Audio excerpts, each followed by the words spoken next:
my project focuses on what I think of as character development in middle childhood. By middle childhood, I mean the years roughly from 8 through 12. At least that's the age range that I expected to have in this project.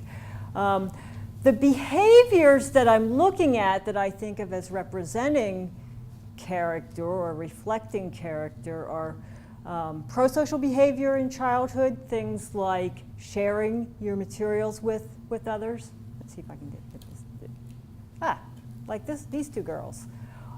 Helping others with schoolwork perhaps, and welcoming others into a group. So on the one hand, prosocial peer-related behaviors. On the other hand, another type of behavior that's very common for kids this age that reflects the negative side of character is aggression. And that's represented in terms of physical aggression, which is maybe what we think of most, but also relational aggression and gossiping. So types of aggression that are less overt but still can be very damaging to kids. The final type of behavior that I've looked at in kids is more abstract but also prosocial. So altruism, donating as seen in the slide, food to a food bank or a food pantry. In my study, it was actually donating money for a food bank. I selected the age range, 8 to 12, as the focus for this study for a couple of reasons. One is that this is an age period when children's social lives are becoming more independent from their parents' and teachers' supervision. So I think that it's an age period where we can look at the way that kids behave in terms of prosocial behavior or antisocial as reflecting something about individual differences in those children. They're no longer so completely monitored or controlled by adults. So there's independent choices going on here. And we do in fact see individual differences in these behaviors that are fairly consistent over time and can be picked up on by teachers and peers. I also chose this age range because this is a period in child development when several really important cognitive things are taking place. It's a time when kids are learning a lot about other people's mental states and other people's emotions. We talk about this as being children's naive theory of mind. Children become increasingly able to accurately infer what other people know, what other people are feeling, how social situations make them feel. Another thing that's changing that has a cognitive component is children's understanding of themselves. Between 8 and 12 years of age, children are developing a self-concept that's much more complex. They're becoming able to understand how similarities in their own behavior over time reflect underlying traits. So this seemed to me to be a good age to look at children's initial understanding of their own moral traits. So those relate to the two individual differences I looked at that are mentioned in the title. Children's understanding of mind, their theories of mind or understanding of other people's mental states and emotions, and their self-concept and moral identity. I am primarily, historically, I've been primarily a theory of mind researcher. And so I was interested in this topic because there are some very perplexing findings in the theory of mind literature. On the one hand, as we would expect, in both preschool age kids and elementary school age and adolescents, some studies find that children with higher theory of mind, more advanced theory of mind skills, also show higher social competence. They're better able at negotiating social situations, handling challenging social situations, resolving conflicts than other kids. Some other studies have shown that kids with higher theory of mind or better social information processing abilities tend to show higher prosocial behavior or report higher prosocial behavior and lower aggression than other kids. So that's the positive side. That's what we kind of expect to see. But there's also literature that shows that theory of mind doesn't necessarily lead to more positive behavior and less aggressive behavior. In kids who show relatively low aggression, higher theory of mind is related to more prosocial behavior, more ability to handle difficult social situations. But in kids who are high in aggression, higher theory of mind scores are sometimes related to kids who are just really good at managing social situations by using aggression on one hand and prosocial behavior on the other to be what are known as popular bullies. So in this study, I wanted to see if by looking at kids' moral identities, they're developing moral self-concepts, if this could help me to understand this discrepancy between some kids with good theory of mind ability who go to the good side and show prosocial behavior, and other kids with equally good theory of mind abilities who go to the bad side and use their abilities basically to manipulate people or to maintain a high social status while really being pretty cruel to other people. So that leads to, oops. Here's the moral self-concept aspect of it. In the study, I did look at two things that might be considered self-concept. On the more traditional self-concept side, I looked at kids' understanding of their own ability to regulate their behavior, how well they're able to maintain their behavior according to the standards that other people expect of them. I also looked at children's beliefs about their own moral traits, whether they are someone who's honest, kind, fair, etc. And the third thing I looked at was moral identity, the extent to which the child considered having moral traits, being fair, being responsible, being kind, to be important to their sense of self. The two research questions the study addresses are, is development in children's sense of moral identity related to their propensity to engage in prosocial versus antisocial behavior, and can differences in moral identity explain why some children with highly developed social perspective-taking skills or theories of mind are popular bullies, while as others are average or more prosocial kids. Okay. My method. This is a study that included 191 children in 3rd through 7th grades. It was conducted in the Water Valley School District in Mississippi during the 2011-2012 school year. The kids had an average chronological age of that's approximately 10 years, 10 months, ranging in age from 8 to 14.83. They had a verbal age, or a verbal mental age of 10 years, 0.41. A little bit lower verbal mental age than their chronological age, and a very wide span there. 50% of the sample was girls, 48% were white, 42% were African American, and 2% were others, and 8 did not identify their race. This was a very low income sample. The school district in which I collected these data is, as I said, in north central Mississippi. It's a very rural school district, and the latest census identifies it as having about a 33% poverty rate, or 33% of the children live in poverty. Measures that I used to measure their understanding of mind, I used a task that's called the Higher Order Theory of Mind task. This is a story task in which kids are read a number of short stories about two characters who have to make inferences about each other's mental states. One of the stories, for example, involves a little girl whose mother's birthday is the next day. The little girl wants to buy her mother a present, but she doesn't know what her mother wants, so she sneaks into her brother's bedroom to see what he bought. Later, she sees he bought her flowers.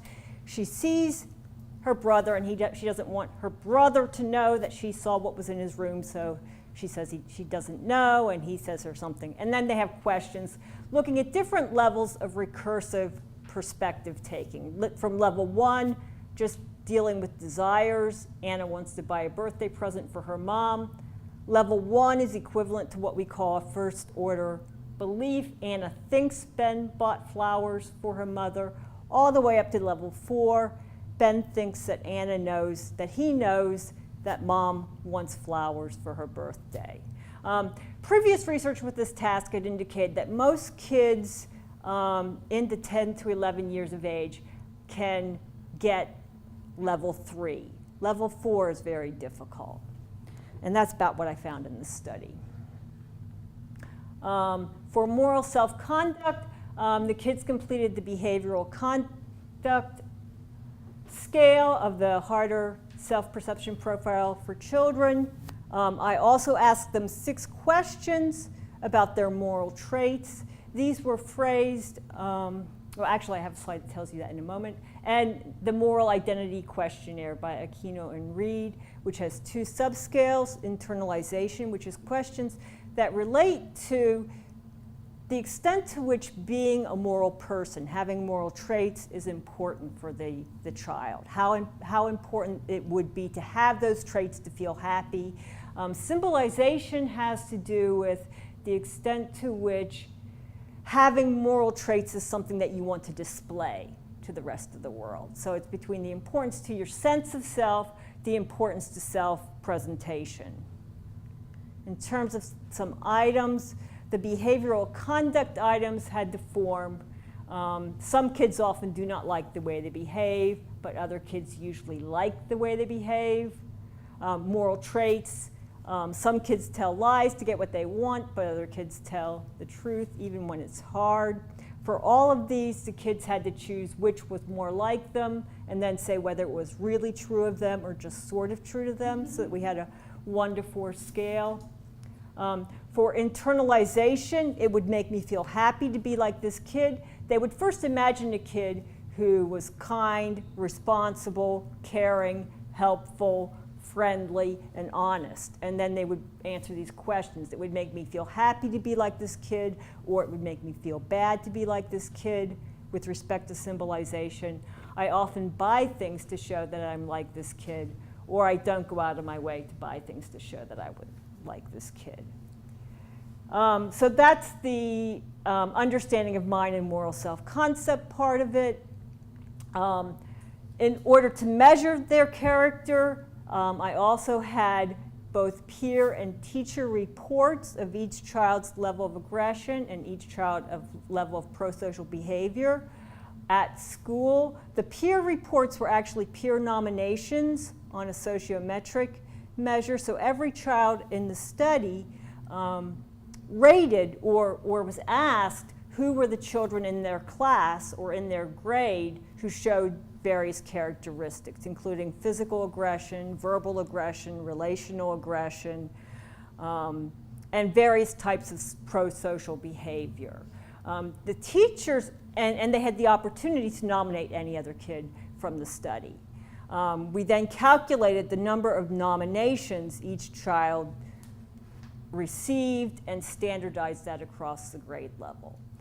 The teachers answered the same questions, but they were phrased in terms of how frequently the children showed each of these behavior. Those scores were also standardized within the grade level. And then I looked at correlations between the two. And in fact, the correlations between the peers and teachers' reports of aggression and prosocial behavior were very high. And I did come up with a combination score that I used in later analyses. In addition to the reports of aggression and prosocial behavior, I also asked children to nominate who they liked to play with the most and who they liked to work with the most. And those two scores were averaged for each child's popularity. The final measure was the measure of altruism, which is what I talked about last year when I presented my work. This was a measure in which I gave each child $5, 5 $1 bills, and said, this is your money for helping me with the study. You can do anything you want with it. I then told them that there was a food pantry locally that helped out families that didn't have enough to eat, and told them that I was asking all the kids if they wanted to give some of their money to the food pantry. Gave them a moment in private in which they could either put some of their money in our little box or keep it all for themselves. And then I just counted the number of dollars that each child donated. Okay, so the research questions. The first was, is development in children's sense of moral identity related to their propensity to engage in prosocial versus antisocial behavior? The first thing I looked at here was just whether, in fact, the different measures that I took did correlate together, looking like it was sort of holding together as a reflection of character. And here are these correlations for altruism, aggression, prosocial, and then the child's own report of behavioral conduct and moral traits. And as you can see, looking across this table, altruism was, as expected, negatively correlated with aggression and positively correlated with prosocial behavior, but unrelated to the child's beliefs about their own behavior. Aggression and prosocial behavior were correlated with each other in the expected direction, and also correlated with the child's beliefs about their behavior.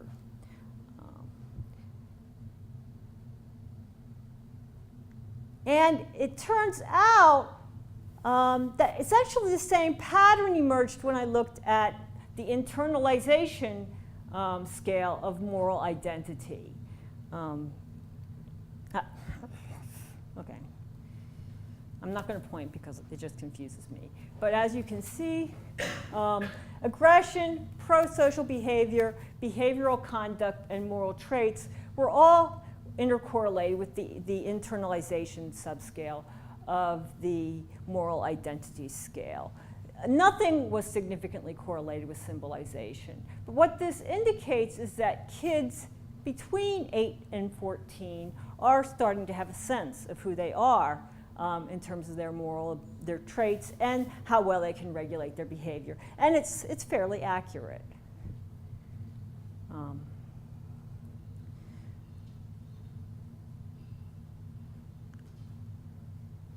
But the more interesting question is the one about whether moral identity can help to explain why kids who are high in TOM might go to the good or to the evil.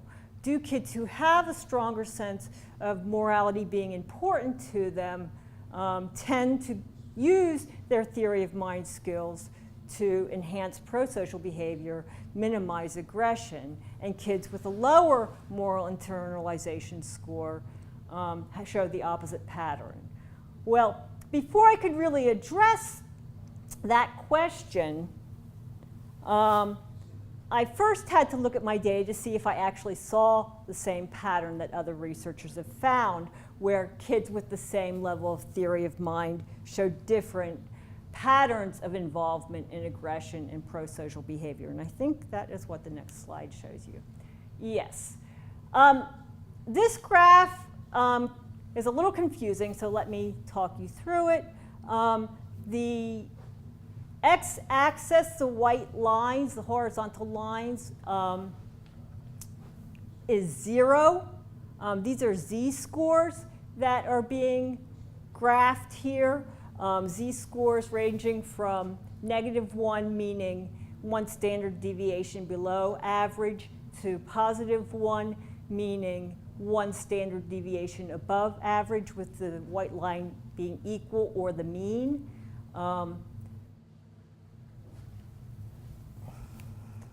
This side of the graph shows the kids who were below the median score for the sample on aggression. The other side shows kids who were above the median score on aggression. So you can see that the low aggression kids were low in aggression, as you'd expect. They were also fairly high on prosocial behavior, the blue bars, and on both high TOM and low TOM. And for the kids who are high in theory of mind, also high on popularity.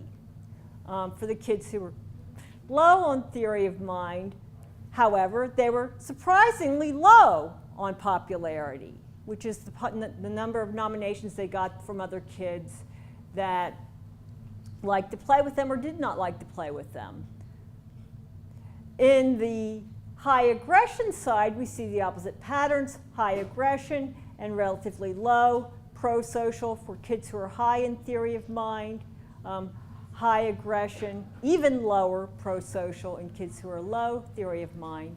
But what's here a little bit surprising is that the kids who are high in theory of mind and high in aggression actually don't take as much of a hit on popularity as you would expect, especially compared to the low theory of mind, low aggression kids. And in fact, regression analyses show that when we're looking at popularity, theory of mind independently predicts the level of popularity over and above the amount of aggression and prosocial behavior. So this shows that I really did sort of get that pattern. Some kids who are high in theory of mind and seeming to use those skills not to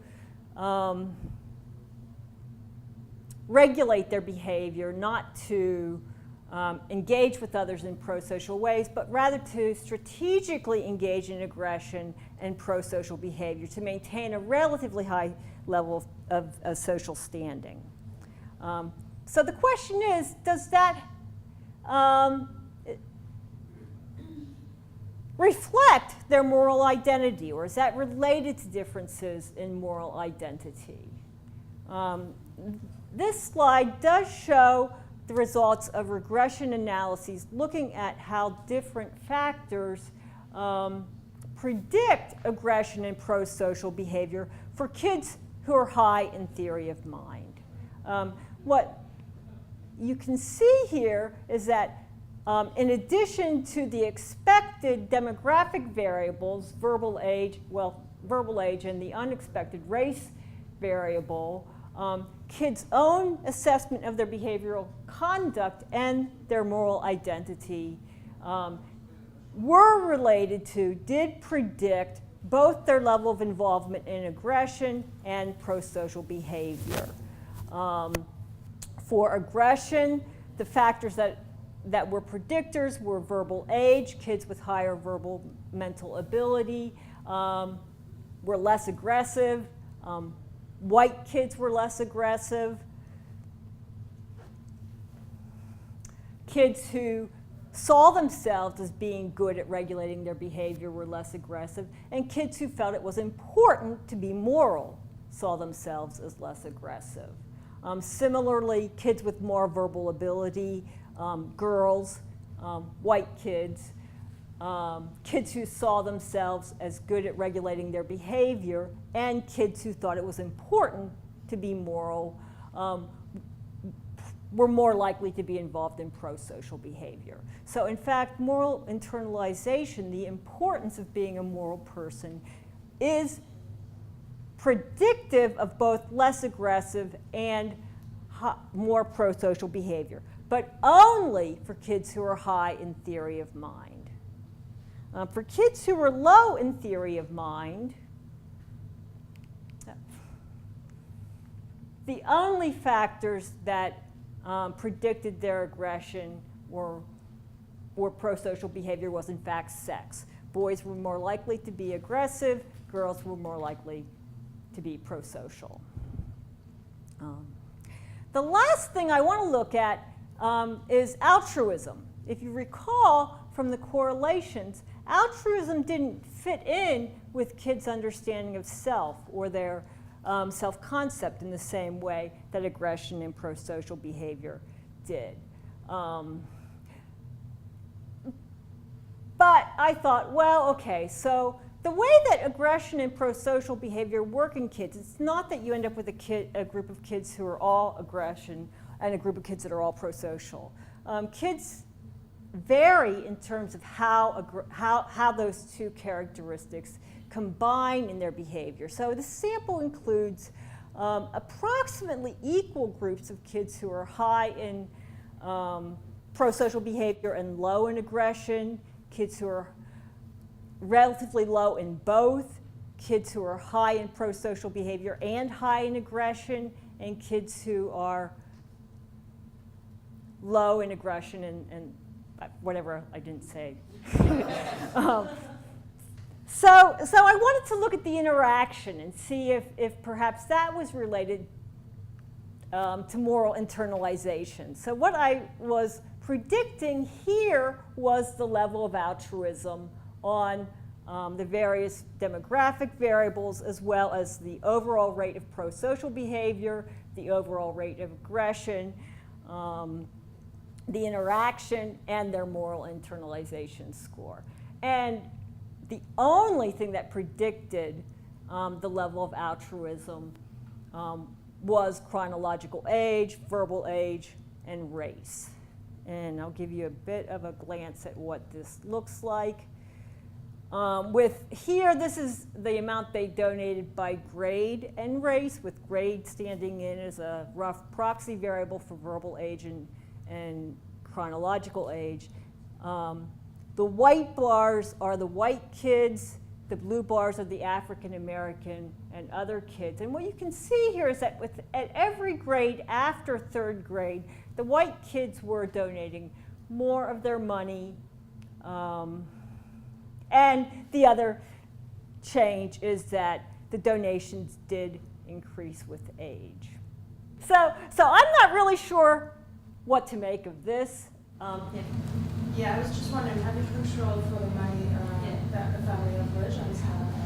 Because I can assume... I don't have their income. Well, maybe. And so that's one thing. Now, one thing that's interesting is that in several other research, actually, lower income adults and lower income children tend to donate more than higher income. But this is a sample in which it's very likely that the whole scale is shifted downward. So what we're looking at is perhaps, not higher versus mid to low, but actually low to even lower. And so it may be the familiarity with money, the need for the money, that's making the difference. So, yeah. So to summarize the findings,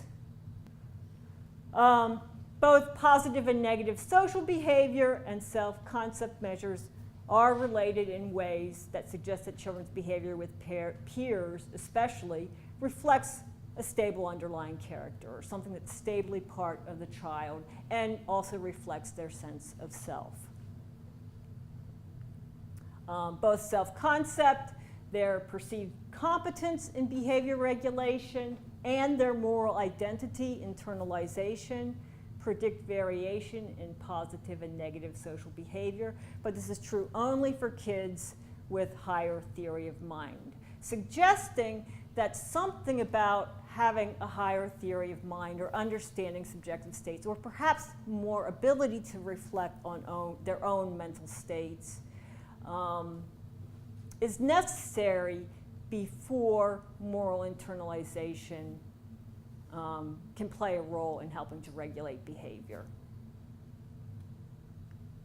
Although correlated with both positive and negative social behaviors, altruism in this sample is not related to self-concept or moral identity. Typically, altruism or donation tasks are correlated with moral internalization and moral symbolization in adults. So this is an indication that in this age range, that this more abstract type of prosocial behavior is not yet related to the moral self.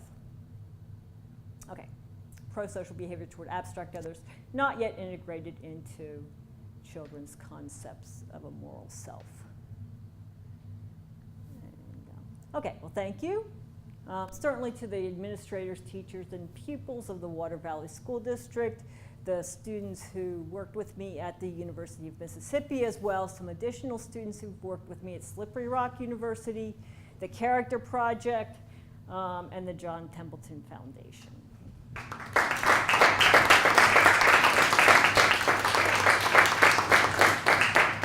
We have about 15 minutes for questions. Yeah.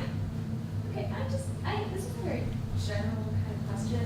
I'm wondering about the effect of asking teachers to evaluate students' characters on the future relationship between the teachers and the students. And I just have this sort of moral worry that was raised by the last talk I went to too, which is when you ask teachers to evaluate, say, how aggressive or how pro-social students are, does that maybe entrench a view of the student in the teacher's mind that could really affect the student long-term despite changes in the student's behavior or variability? Yeah, well, the way that the questions were asked, they weren't as broad as how aggressive is the child, or they weren't framed in terms of moral traits. They were more about how often does the child engage in this type of behavior. But there, of course, there were questions that were about negative behaviors: hit, punch, kick. How often does this child steal other people's things? To try to minimize the extent to which teachers would, by answering these questions, come to have an entrenched view of a child. The aggression questions and prosocial questions were on the same questionnaire, and we also included filler questions having to do more with social engagement.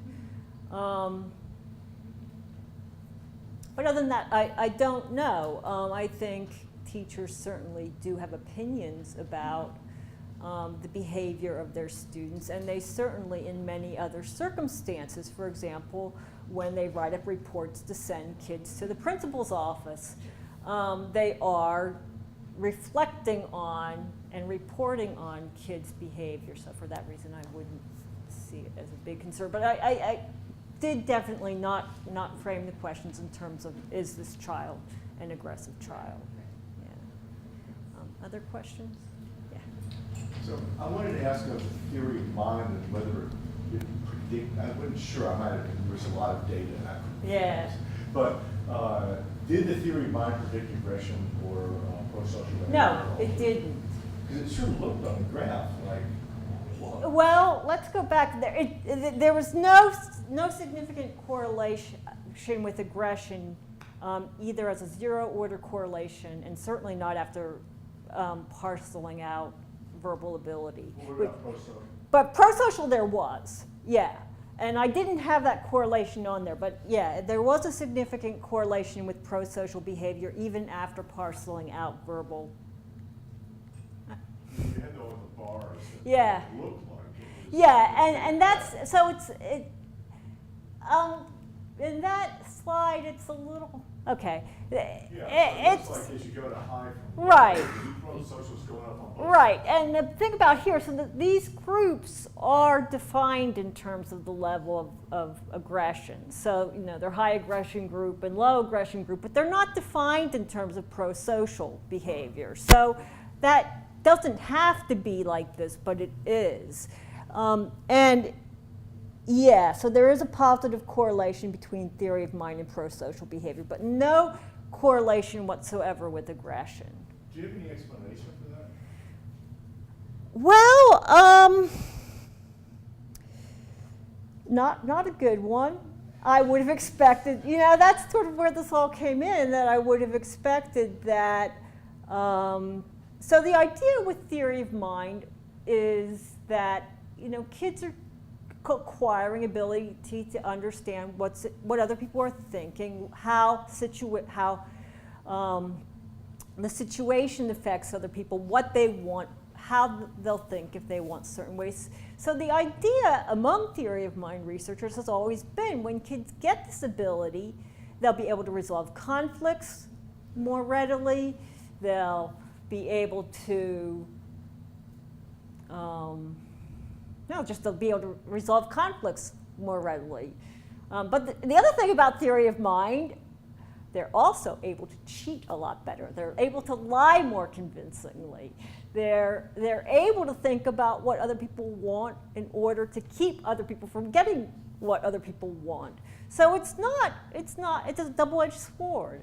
And so it doesn't always lead to better social behavior. So, Yeah, in terms of aggression, but in terms of prosocial, but in prosocial there is a correlation. yeah. So why would it? I mean, it seems to me you've got the data where you could figure out Well, the fact other than once you've done it, what's driving it, how it affects. what do you mean about how it? I mean, it seems to me if you did structural equation modeling with other factors. Oh, why? You know, I didn't. See what's mediating there. Yeah. Then you can figure out what. I think that would be really interesting Yeah. to find out why the higher theory mind is Goes driving more prosocial. driving more prosocial and when your not. data set seems to include enough to. Yeah. And I haven't done that yet, but I hope I might be able to. I also think sort of more conceptually why it might be more related to prosocial is that it's probably really necessary for kids to be really prosocial. Without understanding what other people want and what they think, it's really hard to be effectively prosocial. So there's, in kids who study comforting and prosocial behavior in toddlers, it's more like this is cute behavior, the little kid that brings his teddy bear to someone to comfort them. But it's not really effective prosocial behavior. To really be effective, you need to be able to really put aside your own perspective and understand what the other person's perspective is. So just sort of on a conceptual level, that might be why it is more strongly correlated with prosocial behavior, and not necessarily with aggression.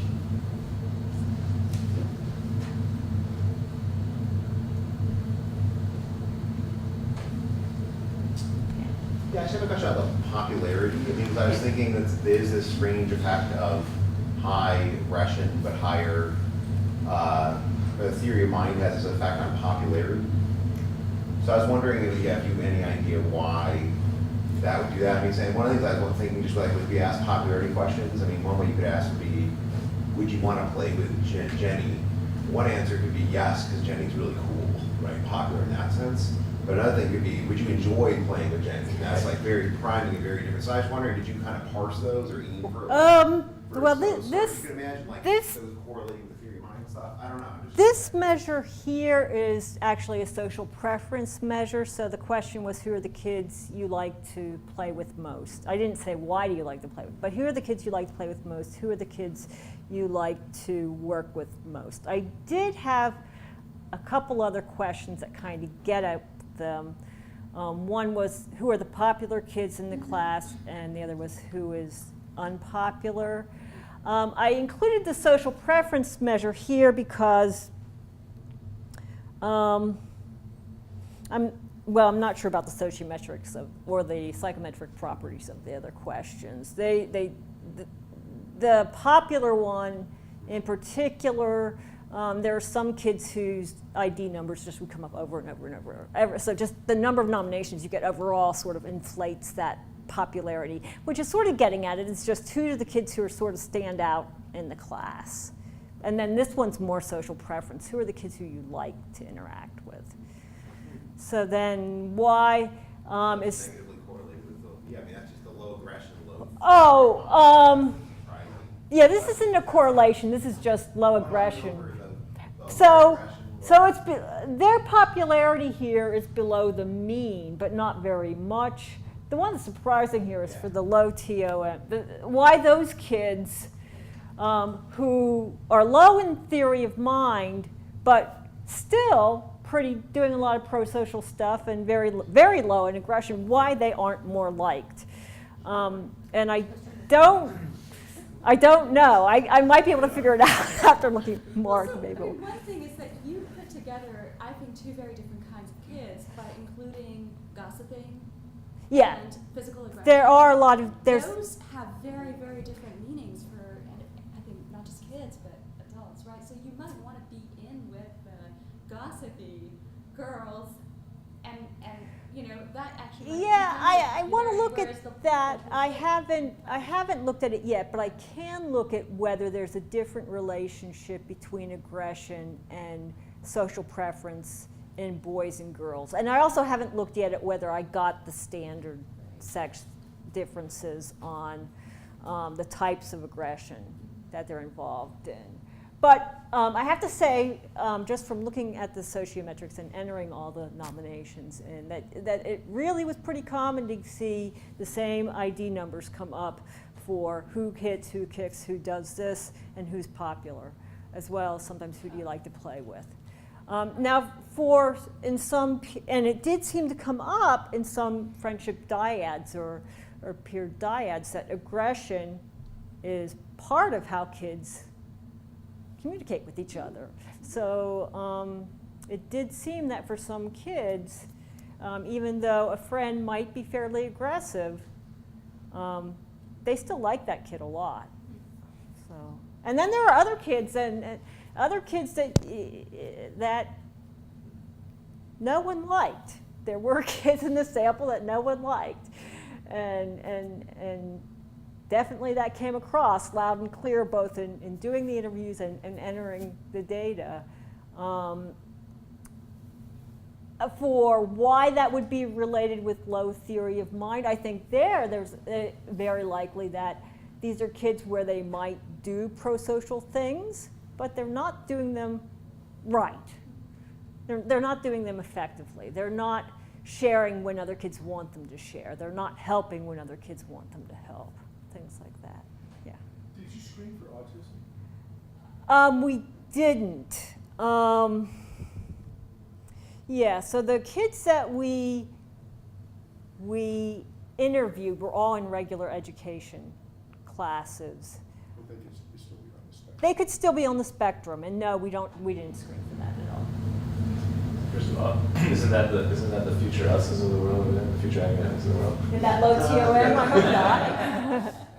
I hope some of us are in that high TOM. I'm not really good at social skills.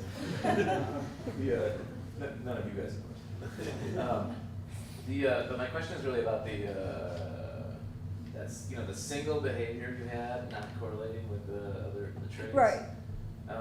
And I guess I'm not really surprised that it didn't. That it was just one thing. One behavior not correlating. Yeah. There are traits when you have reports of behavior that were based on the peers that have been watching them for a year. You find those do correlate with the Yeah. subjects.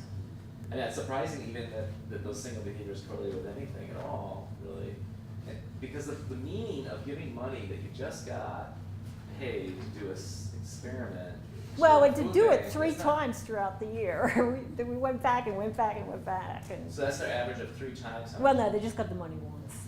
But they did a lot of work. Okay, for yeah, it, I'm so saying. the meaning of giving that money you got for this work you did away immediately to a food bank is not clear to me what that meaning of is. And so the fact that there were differences by race really has something to do with just the meaning of giving this Yeah, money. yeah. I mean, and that's why it didn't correlate with these Yeah, traits. well, It's unclear what the meaning of that behavior is. Yeah, and I think you're very much on both in terms of it being a one-time thing rather than repeatedly, and also that it's not even something the kids can reflect on, like they themselves can when they're right. Am I good at keeping my behavior where it's supposed to be? Yeah, I am, or no, I'm not. They're good at, but that's watching behavior over time, not even thinking about, okay, should I give money? Shouldn't I give money? So yeah, but also the other altruism measure that I attempted to include in this study that fizzled was a letter writing project where I had hoped to be able to have these letter boxes in kids' classrooms, and then over the year they would have opportunities or not to write letters to sick kids. But I couldn't work that out properly with the teachers, so we went in and we taught them how to do the letters. They all did one that day, no variability.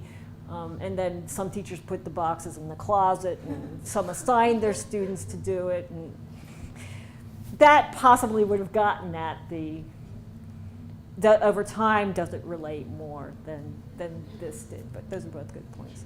Teachers, yeah, what do you do? They don't understand research and why they should do what I want them to do.